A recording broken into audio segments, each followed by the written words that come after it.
Okay, so you want the full download on the love hypothesis, right?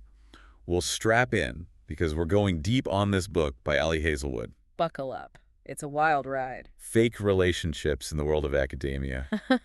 I mean, who doesn't love that premise? It's got that whole fake dating thing going on, but with a science twist. It's definitely got that fun rom-com vibe. And it's been super popular, over 1.4 million ratings on Goodreads. That's wild. Let's jump right in. Okay, so the heart of this story is Olive Smith. Yeah, Olive, she's a PhD student who, well, she kind of gets herself into a bit of a predicament. You could say that. I mean, picture this. She's trying to convince her friend that she's over her ex, right? A classic tale as old as time. So what does she do? She impulsively kisses the first guy she sees. Oh, no. That's bold. That's got to be awkward. It gets worse. This isn't just any guy she kissed. It's Adam Carlsen. Adam Carlsen, as in the Professor Adam Carlsen. The one and only. Renowned and kind of intimidating. Got that reputation for sure. So Olive kisses this super serious professor to prove she's moved on. Okay. I'm already intrigued. And here's the kicker. Adam agrees to play along with this whole fake relationship. What? Really? I mean, he's supposed to be this closed-off guy. Why would he agree to that? That's the million-dollar question, right? Maybe he sees something in Olive. Or maybe he's just got a soft spot for crazy schemes. I'm hooked already. So we've got Olive and Adam, this totally unlikely pair, pretending to be a couple.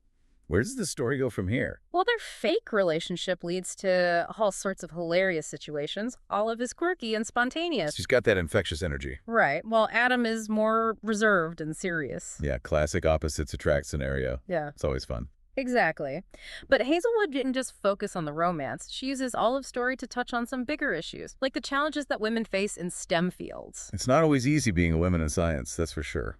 Olive is passionate about her research on pancreatic cancer. It's something that's deeply personal to her. That adds a whole other layer to her character. So she's dealing with the pressures of academia and a fake relationship, and she's also trying to make a real difference with her research. Exactly. And things get even more complicated at a big conference in Boston. Olive is there to present her research, and Adam is the keynote speaker. So they're both in the spotlight. This fake relationship is about to be put to the test in a big way. Oh yeah, the stakes are high. And unfortunately, things take a turn for the worse when Adam can't attend Olive's panel presentation. Oh, that doesn't sound good.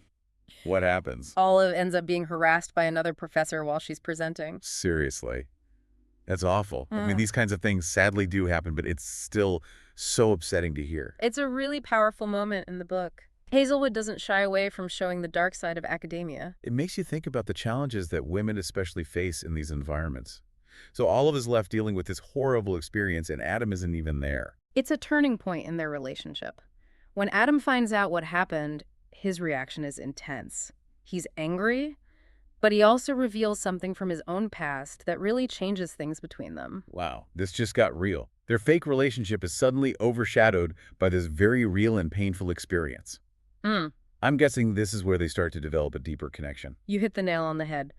Their shared vulnerability definitely brings them closer, but it also throws Olive for a loop. She's overwhelmed by everything that's happening, and their fake relationship takes a very unexpected turn. Okay, I need to know more. What happens next? This is a major cliffhanger. Well, that's where we'll pick up next time. You can't just leave us hanging like that, but fine, we'll wait. I'm already dying to find out what happens to Olive and Adam. Trust me, it's worth the wait. All right, listeners, we'll be back soon with the next part of our deep dive on the love hypothesis. Don't miss it. So you're hooked on the drama, huh? Buckle up, it's about to get even more intense. Oh, I'm ready for it. So last we left off, Olive was reeling from that awful experience at the conference. What happens next? Well, Olive's got a great group of friends, right? And as they're talking about the conference, she accidentally lets slip a pretty crucial detail.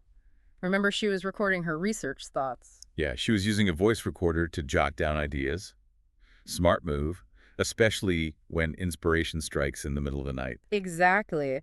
And it turns out, without even realizing it, she recorded Tom Benton, the professor who harassed her. And not just any recording either. He's caught on tape making some seriously awful remarks. Whoa, hold on. So Olive has actual proof of his behavior. That's incredible. Talk about a lucky break. It's almost like fate intervened, right?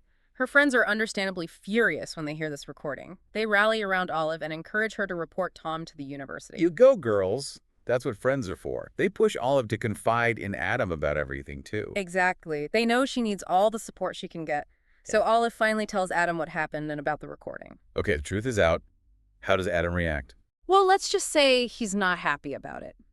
Adam's protective instincts kick in big time. He's furious on Olive's behalf. But he doesn't just get mad, he takes action. He helps Olive figure out how to report Tom and navigate the whole process. That's amazing. He's there for her every step of the way.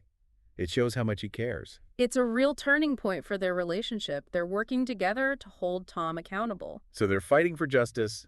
What ends up happening to Tom? Does he face any consequences? Thankfully, yes, he is dismissed from his position at Harvard. Yes, that's what he deserves. Hazelwood doesn't let him get away with his actions. Exactly. It sends a strong message that harassment won't be tolerated. It's a win for Olive, but it also raises another issue. Remember, she had that placement offer from Tom at Harvard. Right. Now that he's out of the picture, Olive needs to find a new lab for her research. That's a major setback for her. Poor Olive. Does she manage to salvage her research plans? You bet. Olive finds an even better lab placement. And get this, it's in California. Wait, California. So Right. she gets to be closer to Adam. You got it. Talk about a win-win situation. This is amazing. It sounds like things are finally looking up for Olive. They really are. The book ends with Olive and Adam starting a real relationship.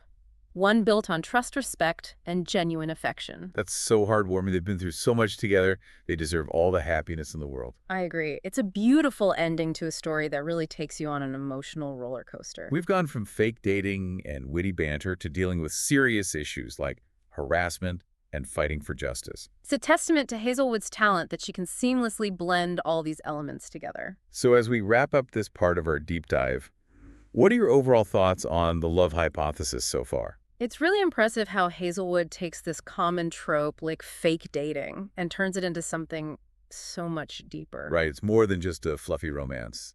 The love hypothesis actually makes you think. It tackles some pretty important issues. For sure. And it's not just about the romance between Olive and Adam. It's also about Olive's journey of self-discovery. Yeah, she really comes into her own throughout the story. In the beginning, she's kind of hesitant, afraid to speak up. But as the story goes on, she finds her strength. We see that when she stands up to that awful professor. And even in her research, she's determined to make a difference.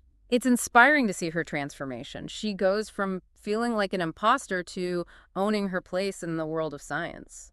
It's a powerful message, especially for women in STEM fields. You don't have to be perfect or have all the answers. It's about finding your voice and using it. Absolutely. And let's not forget about Olive's amazing friends. They're her rock throughout this whole crazy experience. They're always there for her with support and encouragement. Sometimes a little tough love, too. Exactly. It shows how important it is to have a good support system, people who believe in you and have your back. So we've got the humor, the romance, the challenges, and the triumphs. The love hypothesis really packs it all in. It does, and I think what makes it so special is that it ends on a hopeful note, but it's not a fairy tale ending. Right. Olive and Adam still have work to do, both as a couple and in their careers. Life isn't always easy. Exactly. Their happiness feels earned, and it makes the story feel more realistic and relatable. So we've covered a lot of ground here. What's your final takeaway for our listeners? Why should they check out The Love Hypothesis? It's a story that reminds us about the power of vulnerability, the importance of finding your voice, and the strength of human connection. It's a book that will stay with you long after you finish reading it. Well said. The Love Hypothesis is a must-read for anyone who loves a good romance with a bit of depth. And that's a wrap on our deep dive. Thanks for joining us.